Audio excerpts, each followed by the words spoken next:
നമ്മുടെ ജീവൻ രക്ഷിക്കുന്ന ഓരോ തീരുമാനത്തിനും പിന്നിൽ അറിവും അനുഭവവും മാത്രമല്ല, ത്യാഗവും കരുതലും നിറഞ്ഞ ഒരു ജീവിതമുണ്ട്. മറ്റുള്ളവരുടെ വേദനകൾക്ക് ആശ്വാസമാകുന്ന ഡോക്ടർമാർ പലപ്പോഴും സ്വന്തം ക്ഷീണവും മാനസിക സമ്മർദ്ദവും നിശബ്ദമായി മറച്ചുവെക്കുന്നവരാണ്. Behind the mask, who heals the healers എന്നതാണ് ഈ വർഷത്തെ ഡോക്ടേഴ്സ് ഡേ സന്ദേശം ഓർമ്മപ്പെടുത്തുന്നത്. ചികിത്സ നൽകുന്നവരുടെ ആരോഗ്യവും കരുതലും സമൂഹം തിരിച്ചറിയേണ്ട സമയമാണിത്. ഈ ഡോക്ടേഴ്സ് ഡേയിൽ ആരോഗ്യരംഗത്തിന് വിലമതിക്കാനാകാത്ത സംഭാവനകൾ നൽകിയ എല്ലാ ഡോക്ടർമാർക്കും നന്ദിയും ആദരവുമായി ജനം ടിവിയുടെ പ്രത്യേക പരിപാടിയിലേക്ക് സ്വാഗതം. ജീവൻ രക്ഷിക്കുന്ന ഓരോ തീരുമാനത്തിനും പിന്നിൽ ഒരു ഡോക്ടറുടെ അറിവും കരുതലുമുണ്ട്. പ്രതീക്ഷ കൈവിടുന്ന നിമിഷങ്ങളിൽ പ്രകാശമാകുന്നത് അവരുടെ സേവനമാണ്. ഈ ഡോക്ടേഴ്സ് ഡേയിൽ ആരോഗ്യ സേവനത്തിന് ജീവിതം സമർപ്പിച്ച ഡോക്ടർമാർക്കൊപ്പം ജനം ടിവിയുടെ പ്രത്യേക ഡോക്ടേഴ്സ് ഡേ പരിപാടി. എല്ലാ ഡോക്ടർമാർക്കും എൻ്റെ ഹൃദയം നിറഞ്ഞ ഡോക്ടേഴ്സ് ഡേ ആശംസകൾ.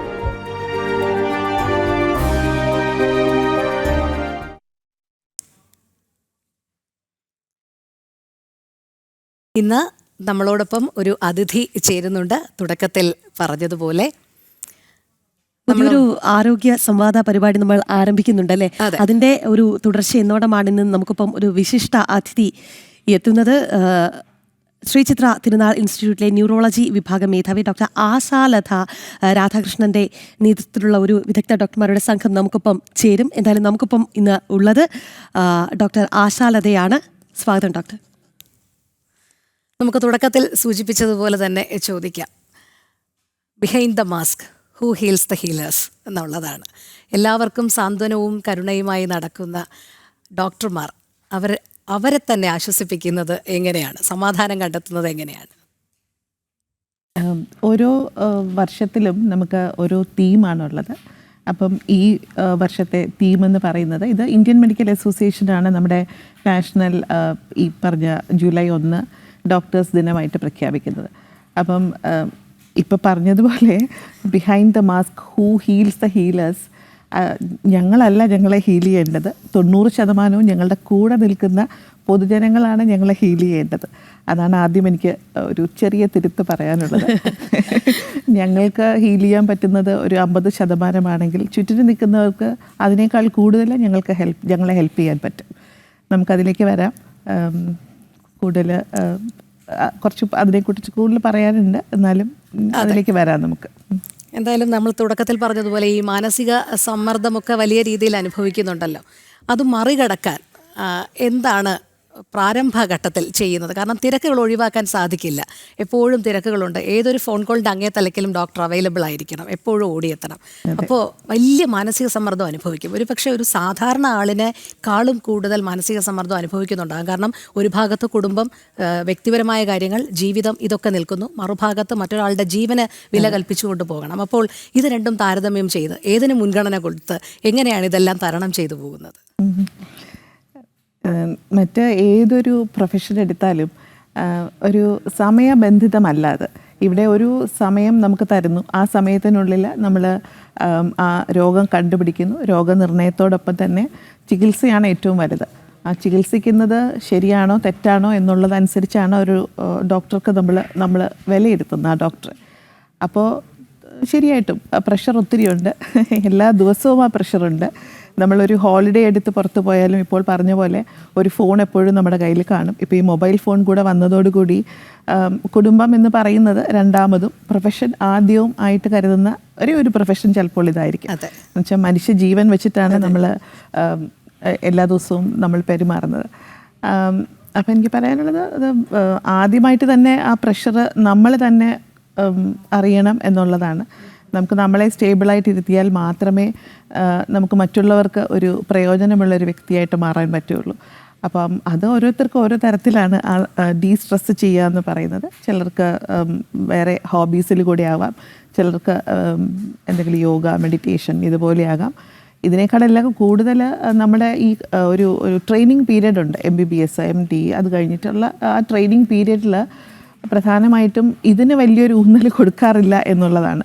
അപ്പോൾ ഒരു സാധാരണ ഒരു മനുഷ്യനായിട്ട് അല്ലെങ്കിൽ ഒരു ഇൻഡിവിജ്വലായിട്ട് ഒരു സമൂഹത്തിലേക്ക് ഇറങ്ങി ചെല്ലണമെങ്കിൽ ഈ സംഭവിക്കുന്നതെല്ലാം നമ്മൾ സ്റ്റേബിളായിട്ട് നിന്നാൽ മാത്രമേ ഉള്ളൂ എന്നുള്ള ഒരു തരത്തിലുള്ള ഒരു സമ്പ്രദായത്തിലല്ല ഞങ്ങൾ ആരും പഠിച്ചിരിക്കുന്നത്. കേരളത്തിൽ മാത്രമല്ല, എനിക്ക് തോന്നുന്നു ലോകമെമ്പാടും അങ്ങനെ തന്നെയാണ്.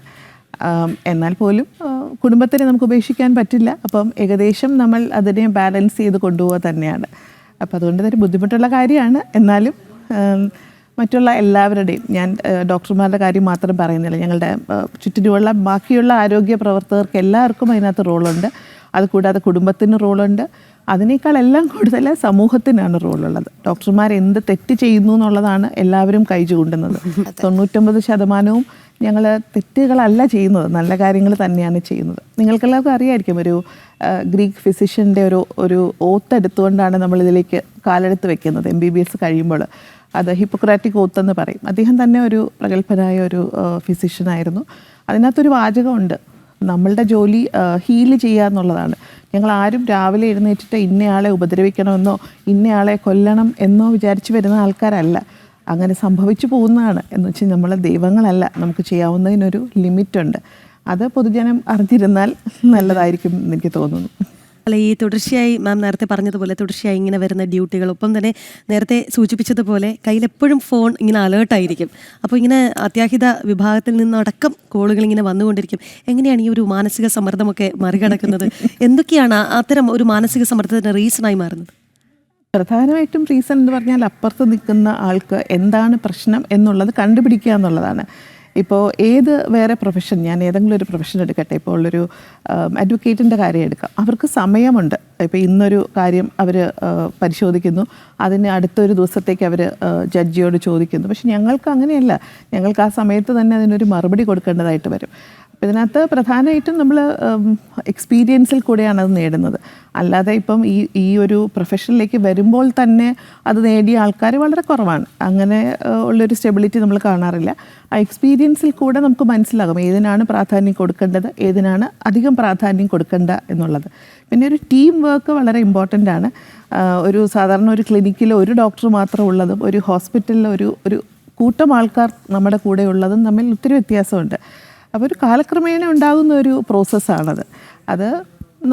അതിൽ കൂടെ ശീലിച്ച് തഴക്കം വന്ന് അങ്ങനെ അതിൽ ഒരു പ്രാഗൽഭ്യം നേടുന്നു എന്നുള്ളതേ ഉള്ളൂ. ഇതിൻ്റെ അർത്ഥം പ്രഷർ ഇല്ല എന്നല്ല.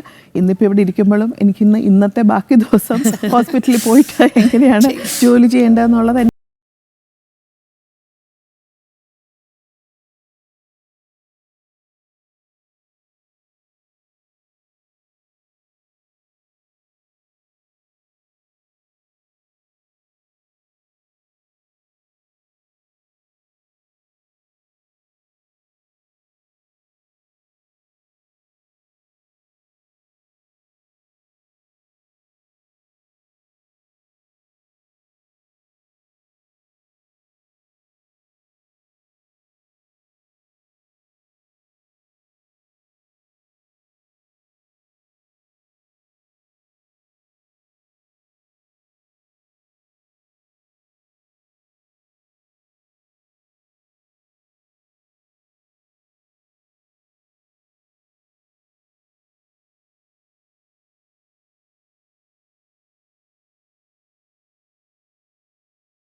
അത് വളരെ വളരെ പ്രാധാന്യമർഹിക്കുന്ന ഒരു ചോദ്യമാണ്.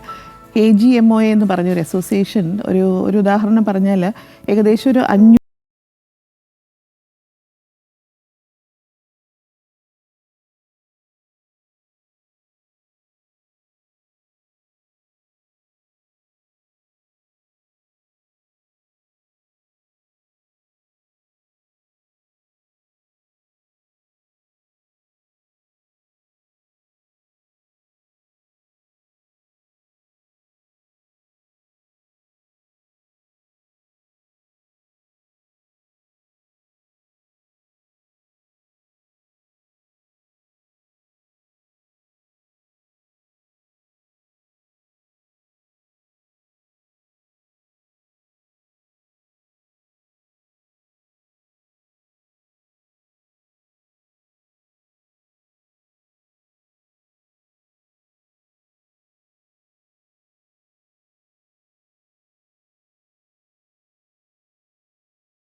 പെട്ടെന്ന് തളർന്നു പോകാം ഒരു ഡോക്ടർ. അങ്ങനെയാണെങ്കിൽ അത് ചികിത്സയെ ബാധിക്കുമോ? കാരണം ഇത്രയധികം മാനസിക സംഘർഷത്തിൽ നിന്നുകൊണ്ട് ഡോക്ടർ പറഞ്ഞ പോലെ ഒരു പ്രഷർ കുക്കർ പോലെ അത്രയധികം സമ്മർദ്ദത്തിൽ നിന്നുകൊണ്ടൊരു രോഗിയെ സമീപിക്കുമ്പോൾ എവിടെയെങ്കിലും ഒരു സമ്മർദ്ദം ആ രോഗ ചികിത്സയിൽ ബാധകമാകാറുണ്ട്.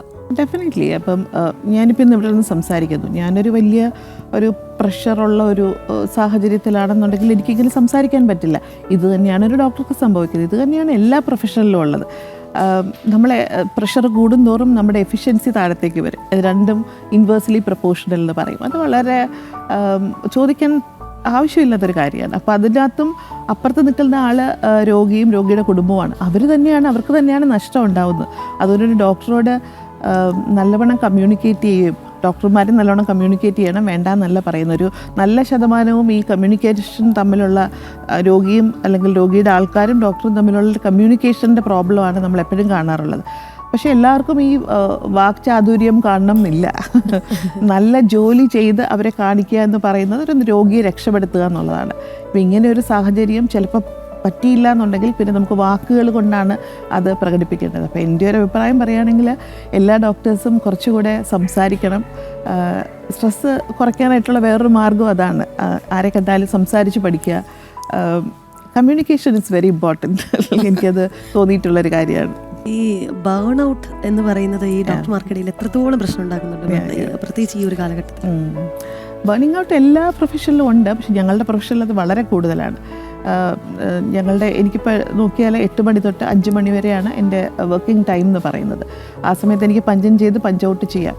പക്ഷേ 5 മണിക്ക് മിക്കവാറും ദിവസങ്ങളിൽ എൻ്റെ പണി തീരാറില്ല. അപ്പോൾ 2 ചോയ്സ് അവിടെ ഉണ്ട്. ഒന്നുകിൽ അവിടെ കിടക്കട്ടെ എന്ന് വെച്ചിട്ട് വീട്ടിൽ പോവാം, അല്ലാന്നുണ്ടെങ്കിൽ അത് തീർത്തിട്ട് പോവാം.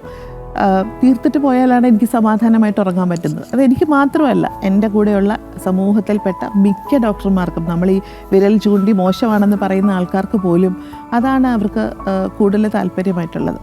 അപ്പോൾ ഞങ്ങളങ്ങനെ ഒരു സമയബന്ധിതമായിട്ട് പണിയുന്ന ആൾക്കാരല്ല. മുമ്പേ ചോദിച്ചതുപോലെ ഈ ഫോൺ രാത്രികളിൽ എപ്പോൾ വേണമെങ്കിലും അടിക്കാം.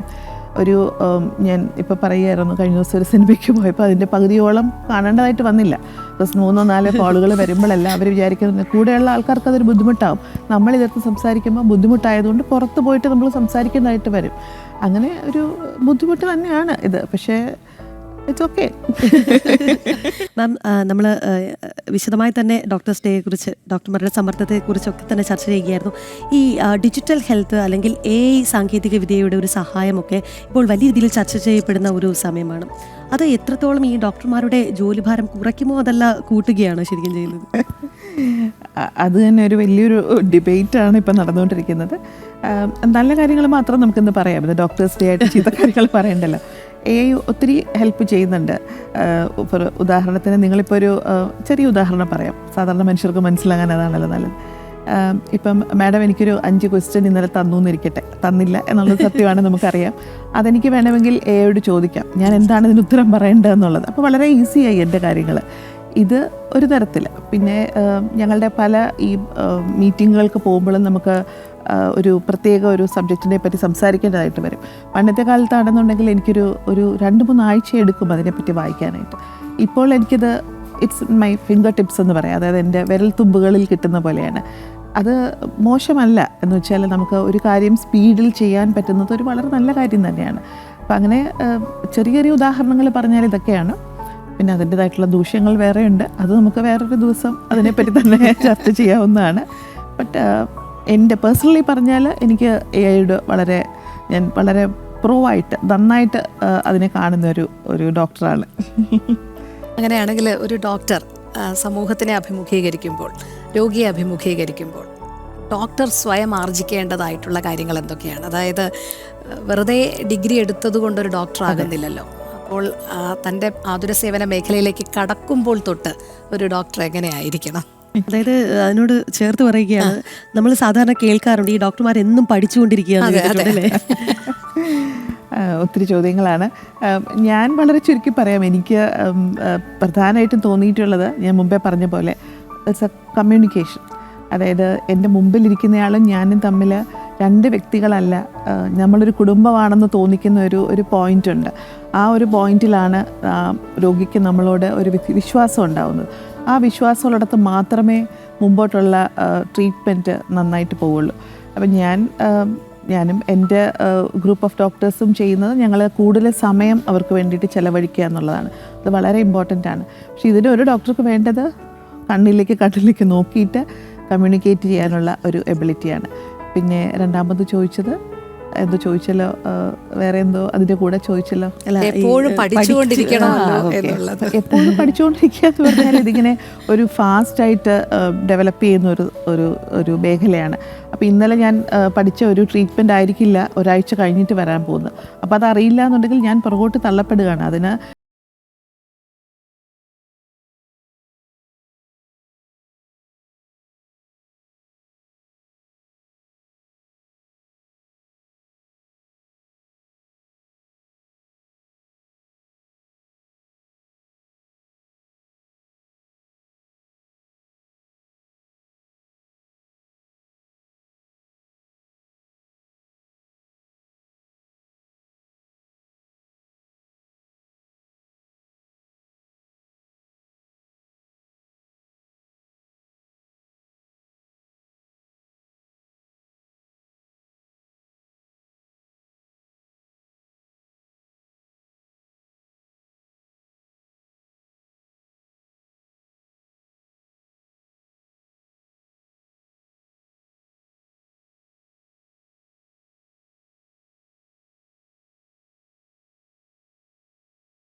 വികാരങ്ങളും നിങ്ങളെപ്പോലെ തന്നെ ആഗ്രഹങ്ങളും ആരെയും ഉപദ്രവിക്കരുതെന്നും ആരെയും വേദനിപ്പിക്കരുതെന്നും ആഗ്രഹിക്കുന്ന ഒരു ഹൃദയമുണ്ട്. അതാണ് ഇന്നത്തെ നമ്മുടെ ഒരു തീമെന്ന് പറയുന്നത്. അല്ലാതെ മാസ്ക് ഇട്ട ഡോക്ടറുടെ മുഖത്തിൻ്റെ കീഴിൽ എന്ത് എന്നുള്ളതല്ല. അപ്പം എപ്പോഴും എന്തെങ്കിലും നിങ്ങൾക്ക് പ്രശ്നമുണ്ടെങ്കിൽ കുറച്ച് സമയമെടുത്ത് ആ ഡോക്ടറോടൊന്ന് സംസാരിക്കാൻ ശ്രമിക്കൂ. ഇത് മാത്രമേ എനിക്ക് പറയാനുള്ളൂ. ആ സംസാരിച്ച് കഴിഞ്ഞാൽ പല പ്രശ്നങ്ങൾക്കും നമുക്കൊരു തീരുമാനം ഉണ്ടാകാൻ പറ്റും. പിന്നെ ഡോക്ടർമാരുടെ ഭാഗത്തുനിന്ന് പറയട്ടെ, ഞങ്ങൾ ഒരിക്കലും 100% എല്ലാം തികഞ്ഞവരാണെന്ന് ഞാൻ പറയില്ല. ഏറ്റവും കൂടുതൽ പ്രശ്നം ഞങ്ങളുടെ ഒരു പ്രൊഫഷനിലുള്ളത് ഒരു ഈഗോ എന്ന് പറയും. അതായത് എനിക്കെല്ലാം അറിയാം എന്ന് പറഞ്ഞാൽ.